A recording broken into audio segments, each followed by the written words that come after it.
Hey guys, welcome to this tutorial on how to create PDF forms in C# using IronPDF. So today we're going to talk about creating editable forms in PDF using IronPDF. So before we start, just make sure that you have installed IronPDF using the NuGet package manager. All right, now that you've got IronPDF installed, we're going to hop right into the program CS file and dissect the code. So here's our program CS file, and just remember to set your IronPDF license key, whether you have a paid key or a trial license one.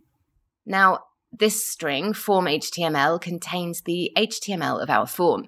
And as you can see, it's a simple form, and it's got fields for the first name, last name, and address, and a set of radio buttons to choose the preferred travel type. So remember, the HTML form is the blueprint for our PDF form.